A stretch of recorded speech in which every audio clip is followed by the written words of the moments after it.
Salam, selamat berjumpa kembali di channel TWKK Jupiter Tinambunan.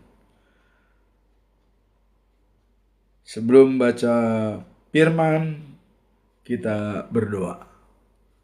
Terang dari Allah, cahaya dari langit, terangilah roh dan jiwa kami untuk mendengarkan firman-Mu dalam nama Tuhan Yesus Kristus. Amin. Firman Tuhan pada hari ini di hari yang ke-176 diambil dari kitab Nahum pasal 1 ayat yang ke-15. Tanggal 26 Juni 2026. Dengan perikop kemarahan Allah kepada Asyur atau Ninibe. Dengan nats adalah sebagai berikut.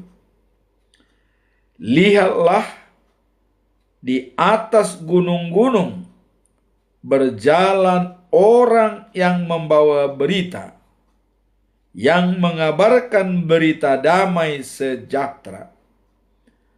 Rayakanlah hari rayamu, hai Yehuda, bayarlah nasarmu, sebab tidak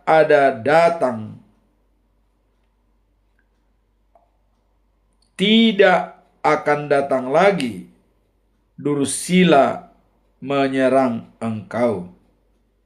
Ia telah dilenyapkan sama sekali. Itulah firman Tuhan pada hari ini. Sebagai pedoman kita selama bulan Juni tahun 2026, kita tetap menyampaikan bahwa hidup kita dipelihara oleh Tuhan karena iman percaya kepada Allah Tritunggal. Jadi hidup kita dipelihara dan dibenarkan oleh Tuhan karena iman percaya kepada Allah Tritunggal. Bagaimana dengan Allah Tritunggal bisa dimateraikan dalam hidup kita? Kita masih ingat waktu Yesus mau naik ke surga, dia berbicara kepada murid-muridnya. Dalam Injil Matius pasal 28 ayat 19 dikatakan, pergilah ke semua bangsa-bangsa, jadikan mereka pengikutku, dan baptislah mereka dalam nama Bapa, dalam nama Anak, dan dalam nama Roh Kudus. Disitulah dimateraikan Allah Tritunggal kepada diri manusia yang telah dibaptis dalam nama Bapa, Anak, dan Roh Kudus. Kemudian yang kedua, kembali diikrarkan pada saat pendewasaan iman. Pada waktu anak-anak kita sudah mulai dewasa, tidak lagi tergantung kepada orang tua, sehingga sudah mampu dia menjalani perjamuan kudus. Sebelum menjalankan perjamuan kudus, dia harus punya ikrar. Ikrarnya itu adalah pengakuan iman percaya kepada Bapa, kepada Anak, dan juga kepada Roh Kudus.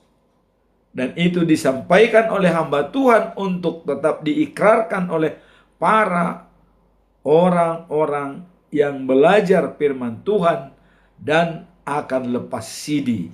Dalam istilah Batak, maka tindakon hapor seawan. Aku percaya kepada Allah Bapa, Halik langit dan bumi. Aku percaya kepada Tuhan Yesus Kristus, anaknya yang tunggal, yang dikandung daripada darah Maria. Aku percaya kepada Roh Kudus, adanya suatu gereja yang kudus dan persekutuan orang kudus. Itulah ikrar dalam setiap jemaat yang ditanamkan dalam dirinya Allah Tritunggal. Nah, kemudian Allah Tritunggal itu pun dalam pembukaan ibadah, setiap beribadah di gereja selalu dibuka dengan nama Tuhan Allah Bapa, Anak, dan Roh Kudus. Dan ditutup dengan doa berkat tetap di dalam nama Allah Bapa, Anak, dan Roh Kudus. Itu selalu diutarakan. Itulah makanya kita dipelihara dan dibenarkan oleh Tuhan karena iman percaya kepada Allah Tritunggal. Dalam Roma pasal 3 ayat 21 sampai 22 dikatakan bahwa tetapi sekarang tanpa hukum Taurat kebenaran Allah telah dinyatakan. Jadi tanpa hukum Taurat pun kebenaran Allah sudah dinyatakan dengan datangnya yang membuat hukum Taurat itu sendiri, yaitu Yesus. Ya. Hukum Taurat itu dibuat oleh Allah, diterima oleh Musa di Gunung Sinai. Sekarang pembuat hukum Taurat itu datang. Nah, melihat perilaku-perilaku daripada manusia, pelaku daripada hukum Taurat, sudah sangat tidak sesuai. Adanya diskriminasi karena hukum Taurat, sehingga sangat membedakan antara Yahudi dan non-Yahudi. Yahudi pengikut hukum Taurat, non-Yahudi tidak mengikuti hukum Taurat. Contoh masalah sunat. Kaum Yahudi harus disunat, tapi yang non-Yahudi itu tidak disunat. Nah, di sini terjadi diskriminasi. Kalau bergaul dengan orang non-Yahudi dianggap najis.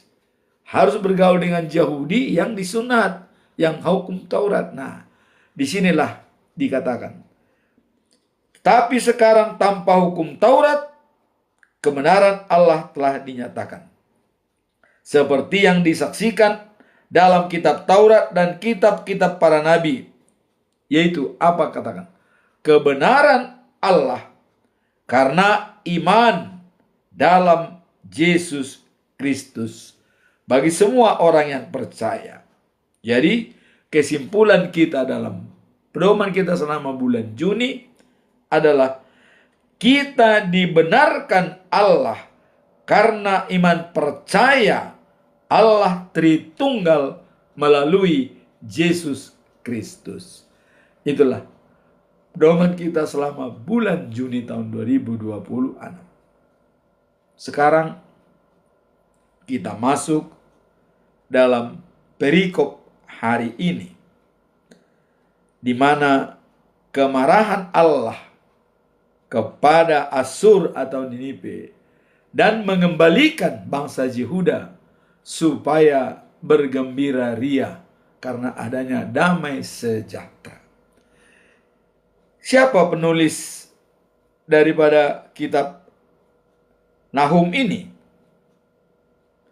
Siapa penulis pasal 1 ayat 15? Nah, di sini dikatakan bahwa penulis kitab Nahum secara keseluruhan termasuk pasal 1 ayat 15 adalah Nabi Nahum sendiri. Ia berasal dari Elkos. Ya. Nah, sehingga disebut nama orang Elkosi dan bernubuat mengenai kebinasaan kota Niniwe. Jadi kota Niniwe itu adalah Asyur, dan di sanalah dibawa semua bangsa Israel dari kaum keturunan di luar daripada Yehuda, ya, di mana dari Israel utara, ya, dari Israel utara. Kalau Israel selatan itu Yehuda, mereka dibuang ke Babilonia. Nah, kehancuran Niniwe adalah dengan keganasan daripada Babilonia menaklukkan Asyur, sehingga disitulah bisa terselamatkan sebagian bangsa Israel, kaum Yehuda, dan juga yang lari ke kota Asyur. Nah, sekarang apa latar belakang kitab Nahum pasal 1 ini? Apa latar belakangnya? Mengapa dikatakan akan ada kebaikan dan kehancuran bagi kota Niniwe? Latar belakang adalah janji pembebasan bagi kerajaan Yehuda dari penindasan kejam kekaisaran Asyur dengan ibu kotanya Niniwe. Jadi dengan adanya kejahatan daripada Asyur, maka ada pembebasan bagi kerajaan Yehuda karena ditaklukkan oleh Babilonia, Asyur. Mereka menyerah sehingga Yehuda aman karena Yehuda dibuang di kota Babilonia. Nah, berita ini disampaikan sebagai kabar baik bahwa ancaman musuh akan dimusnahkan sehingga umat Allah kembali hidup damai dan beribadah dengan tenang. Jadi dengan adanya penghancuran Asyur, maka Israel beribadah dengan tenang sesuai dengan agamanya. Nah, kita lihat di sini ada beberapa konteks sejarah sebagai latar belakang yang mendalam mengenai ayat ini. Pertama adalah kekejaman Asyur. Nah, itu yang pertama. Jadi kekaisaran Asyur adalah musuh bebuyutan Israel. Ini musuh bebuyutan Israel ini. Mereka telah menghancurkan kerajaan Israel Utara atau Samaria pada tahun 722 sebelum Masehi dan nyaris menaklukkan Yerusalem, yaitu Yehuda, pada masa pemerintahan Raja Hizkia. Hampir ditaklukkan. Nah, kemudian ada kabar baik. Kabar baik pembebasan ayat ini sangat mirip dengan Yesaya pasal 52 ayat 17. Nabi Nahum menggambarkan seorang pembawa pesan yang berlari dari pegunungan untuk membawa berita kemenangan, di mana Asyur akan dihancurkan oleh bangsa Babel yang terjadi pada 612 Masehi. Nah, sehingga dengan demikian Yehuda tidak akan lagi hidup dalam ketakutan atau tunduk pada penjajah. Maka nyaman Yehuda, nyaman di Israel Selatan. Ya. Kalau Israel Utara itu sudah dihancurkan oleh Asyur. Nah, sekarang apa makna rohani daripada perikop ini? Atau dikatakan damai sejahtera. Hukuman Allah atas Niniwe adalah keadilan bagi orang fasik, namun menjadi perlindungan dan pemulihan bagi umatnya dalam perjanjian baru yang tertulis dalam Roma 10 ayat 15. Konsep kabar baik dan damai sejahtera ini digenapi secara rohani melalui Injil kabar baik Yesus Kristus yang membebaskan manusia dari belenggu dosa. Jadi digambarkan makna rohaninya adalah dengan adanya pembebasan manusia dari belenggu dosa dengan kedatangan Yesus Kristus. Nah, sekarang apa implementasi daripada perikop ini? Mari kita lihat.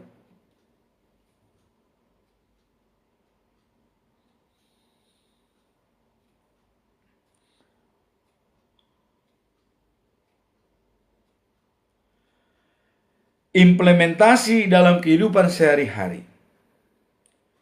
Dalam kehidupan sehari-hari adalah dengan menjadikan Tuhan sebagai prioritas utama atau pusat kehidupan di tengah berbagai kesibukan, serta menjadi pembawa damai dalam lingkungan sekitar. Jadi dengan utara sejati, pusat kehidupan adalah Tuhan. Nah, kalau kita lihat dalam penjabarannya ada 4 poin. Ya, penjabaran daripada implementasi daripada adanya pembebasan bagi bangsa Israel dengan ditaklukkan oleh Babilonia, kerajaan Asyur, berakibat baik bagi Yehuda. Pertama adalah menjadikan Tuhan prioritas utama atau menara kehidupan. Mika 4 ayat 1. Membuatkan bahwa gunung rumah Tuhan akan tegak. Nah ini. Dalam keseharian, aplikasi adalah menempatkan nilai-nilai firman Tuhan telah tinggal lebih tinggi daripada popularitas, kekayaan, atau masalah yang ada dihadapi. Ini berarti bahwa melibatkan Tuhan dalam setiap pengambilan keputusan, keluarga maupun karir. Jadi dengan menjadikan Tuhan prioritas utama berarti apapun yang diputuskan, baik dalam pekerjaan, baik dalam keluarga, selalu mengandalkan Tuhan. Itu yang pertama. Implementasi daripada perikop ini. Kemudian yang kedua, terbuka untuk belajar dan dibimbing. Ayat ini berbicara tentang bangsa-bangsa yang berduyun-duyun datang agar Tuhan mengajarkan jalannya. Jadi ada bangsa yang datang berduyun-duyun tadi ke gunung Tuhan, ya. Nah, di sini dikatakan bahwa praktik nyatanya adalah memiliki kerendahan hati untuk terus belajar. Jadi ada istilah belajar dari pengalaman. Belajar dari semua kejadian yang terjadi, baik melalui ibadah rutin, ya, membaca renungan harian, maupun mengikuti kelompok pemahaman Alkitab. Jadi dengan terbuka untuk belajar, artinya dengan melihat situasi ini, dengan adanya kasih sayang Tuhan kepada Yehuda, belajarlah dari pengalaman itu, bahwa Tuhan kasihnya tak terbatas bagi semua manusia. Dimanfaatkanlah ini oleh bangsa Yehuda. Kemudian yang ketiga, menjadi pembawa damai atau agent of shalom. Pesan Mika sangat erat dengan kerukunan dan pengertian konflik.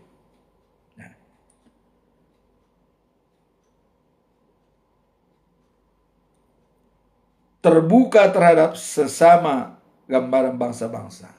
Dan Nahum tadi sudah menyampaikan bahwa dengan adanya pembebasan bangsa Israel dari serangan daripada musuh yaitu Asyur, maka berduyun-duyun datang ke hadapan Tuhan untuk belajar dan berbakti dan menjalankan ibadah rutin di bait suci.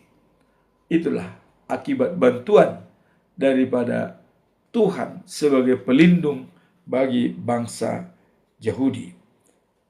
Nah, kemudian kita lihat apa kesimpulan kita dalam perikop ini. Kita lihat di sini sebagai kesimpulan, ya, daripada perikop ini adalah di atas gunung seperti dalam Nahum pasal 1 ayat 15. Berjalan orang yang membawa berita, yang mengabarkan berita damai sejahtera. Maka dikatakan, rayakanlah hari rayamu, hai Yehuda. Bayarlah nasarmu, sebab tidak akan datang lagi orang dursila menyerang engkau. Ia telah dilenyapkan sama sekali. Ini adalah berita tentang halaman yang ada di atas gunung, bagaimana indahnya kaki mereka yang memberikan berita baik, yang menyebarkan damai sejahtera, dan dinyatakan kepada Sion. Itulah Allahmu telah mengambil alih. Jadi di sini Tuhan mengambil alih masalah adanya penindasan kepada bangsa Yahudi, ya, dan digambarkan di sini tadi bahwa akan melenyapkan semua musuh-musuh, sehingga mereka datang berduyun-duyun untuk beribadah kembali di kota Sion atau Yerusalem. Nah, ayat ini menggarisbawahi dalam hal 3 atau 4 poin sampai 5, ya, ada 5 poin yang perlu kita simak dari kesimpulan ini. Pertama adalah pentingnya berita baik dan damai yang dibawa oleh Tuhan bagi umatnya. Jadi Kalau ada berita baik dari Tuhan, ini harus disikapi dan direspon dengan baik oleh umatnya. Itu yang pertama. Dan tadi memang Nahum menyampaikan berita baik, akan terjadi ya beribadatan yang sejati dan juga kembali dan merayakan hari raya keagamaan. Artinya diberikan kebebasan. Itu yang pertama, pentingnya berita baik dan damai yang dibawa oleh Tuhan bagi umatnya. Itu yang pertama. Yang kedua adalah seruan untuk bersukacita dan merayakan kebaikan Tuhan yang akan memperjuangkan dan membela mereka yang setia. Jadi harus ingat, di mana saja ada penyertaan Tuhan dalam perayaan-perayaan hari keagamaan seperti Pondok Daun, ya, itu patut dirayakan sebagai kebaikan Tuhan. Apabila kita mengingat semua kebaikan Tuhan, maka kita tidak berklik-klik dengan hanya melihat kesulitan. Karena penyertaan Tuhan yang sangat aktif dalam setiap saat, setiap kita meminta. Tuhan tidak pernah terlambat menolong kita. Kuncinya pasrah dan berserah. Poin yang ketiga, pesan ini mendorong umat untuk tidak hanya mengingat kesulitan, tetapi juga untuk merayakan janji-janji penyelamatan yang telah diberikan Tuhan. Jadi jangan hanya kita melihat kesulitan, tapi juga janji-janji yang diberikan oleh Tuhan. Seperti janji Tuhan kepada Abraham untuk diteruskan kepada keturunannya, engkau akan menjadi bangsa yang besar. Berpikirlah kita dari pernyataan Tuhan yang terbaik buat bangsa. Baru kita melaksanakannya dengan aktif, maka dikatakan oleh Stephen Covey, ya, tanam pikiran, petik tindakan. Tanam tindakan, petik kebiasaan. Tanam kebiasaan, petik karakter. Tanam karakter, petik nasib. Nasib kita ditentukan oleh pikiran kita. Nasib kita ditentukan oleh janji Tuhan kepada bangsa Israel. Ada 7 janjinya dalam Kejadian pasal 12 ayat 2 sampai dengan 3. Janji yang pertama, engkau akan menjadi bangsa yang besar. Janji yang kedua, aku akan memberkati engkau. Janji yang ketiga, engkau menjadi bangsa yang terkenal. Janji yang keempat, engkau akan menjadi berkat. Janji yang kelima, orang yang memberkati engkau akan kuberkati, kata Allah.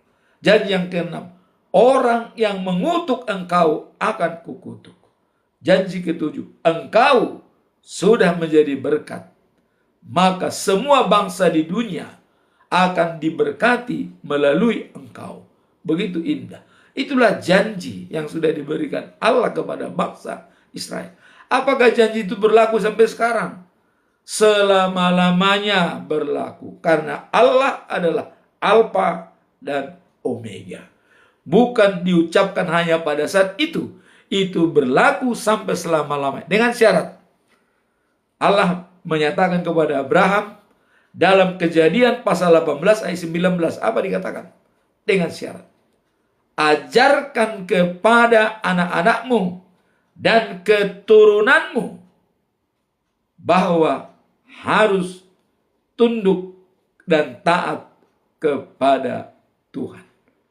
Hidup berjalan sesuai dengan kehendak Tuhan. Kalau itu dipenuhi, maka semua janji itu akan dipenuhi. Itulah kata Tuhan. Kembali kepada kita. Apakah kita sekarang ini sudah berjalan sesuai dengan rencana Tuhan? Janji itu pun bisa berguna bagi kita apabila kita berjalan sesuai dengan kehendak Tuhan. Nah, sekarang poin keempat yang dikatakan di sini, dalam kehidupan sehari-hari kita bisa mengingat bahwa meskipun menghadapi kesulitan. Ini dalam kehidupan sehari-hari.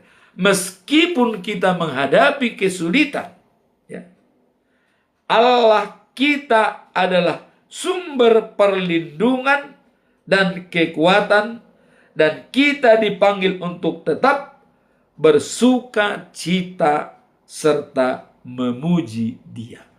Jadi dalam keadaan sulit, dalam keadaan senang, dalam keadaan apapun, selalu mengucap syukur dan memberikan jalan Tuhan masuk dalam diri kita, dan kita memuji dan memuliakannya. Itulah kesimpulan yang perlu kita lihat dalam kehidupan sehari-hari. Apapun risiko tantangan yang kita hadapi, bagaimanapun sulitnya masalah yang kita temui, kita selalu mengucap syukur dalam segala hal dan memberikan jalan Tuhan masuk dalam hati kita. Baru kita merasa damai sejahtera akan melampaui segala akal dan pikiran kita. Poin yang kelima, terakhir. Kitab ini menyampaikan keyakinan bahwa Tuhan adalah pembela yang kuat dan tidak akan membiarkan penganiayaan berlangsung selamanya. Ingat, ada kalanya kita tertindas, ada kalanya kita terpuruk, tapi ingat, tidak selamanya kita akan merasakan kesedihan. Tuhan tetap menyertai kita dalam situasi apapun.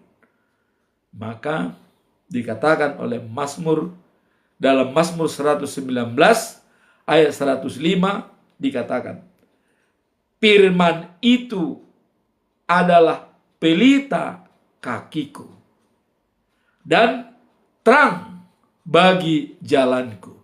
Jadi kalau sudah firman Tuhan pelita bagi kaki kita dan terang bagi jalan kita, apalagi yang kita saksikan? Tidak ada lagi. Dan apalagi dikatakan dalam 2 Timotius pasal 3 ayat 16 bahwa firman Tuhan itu yang ditulis dalam Injil diilhami oleh Tuhan. Jadi jangan ada yang mengatakan bahwa firman itu palsu atau tiruan. Tidak. Firman dalam Alkitab itu sudah diilhami oleh Tuhan. Apapun isinya yang sudah tertulis dalam Alkitab diilhami oleh Tuhan. Tidak ada di situ istilah palsu, karangan atau buatan, tidak. Diilhami oleh Tuhan untuk menegur kesalahan, untuk memperbaiki kesalahan, dan untuk membimbing, dan untuk memberikan ajaran yang benar. Itulah firman Tuhan. Jadi kepada apologet yang lain, jangan coba-coba ya memblame atau menyalahkan firman Tuhan seolah Paulus itu palsu segala macam. Jangan. Imanilah imanmu. Dan juga teman kita imanilah iman kita. Kita sama-sama menjaga moderasi beragama, tidak mengganggu keyakinan orang lain. Komitmen kita dengan Negara Kesatuan Republik Indonesia. Kemudian hidup toleransi, menghargai, berkeyakinan kepada agama tertentu di luar agama kita. Kita berikan kebebasan berkeyakinan. Nah, kemudian ketiga, anti kekerasan dalam memakai topeng-topeng agama. Tetapi topeng agama itu kita bawa dia untuk moderat dan jalan tengah untuk menyelesaikan masalah. Moderasi beragama bukan berarti membuat moderasi beragama atau modern, agama modern. Tidak.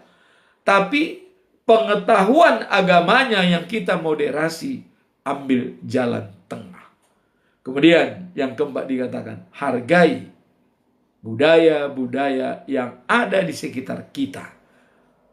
Sepanjang tidak bertentangan dengan iman kepercayaan kita.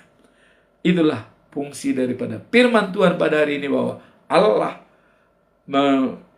menghancurkan Asyur melalui Babilonia, dan mengembalikan bangsa Yehuda untuk beribadah tenang dan hidup damai dan sejahtera. Maka rayakanlah perayaan hari-hari Tuhan, kebaikan Tuhan kepada umat, supaya kita tetap berhubungan dan bersahabat dengan Tuhan. Amin. Tuhan memberkati. Kita berdoa. Tuhan, kami bersyukur atas janji-janji-Mu yang setia dan kuasa-Mu yang menyelamatkan. Bantu kami untuk terus bersuka cita dan mengingat akan kebaikan-Mu di tengah tantangan hidup. Dalam nama Tuhan Yesus Kristus kami berdoa. Amin. Terima kasih saudara-saudara sudah bergabung dan sudah mendengarkan firman Tuhan. Dan kita tidak buka live interaktif. Dan demikian kita tutup. Dan semoga firman ini menjadi bekal bagi kita semua. Tuhan memberkati. Amin.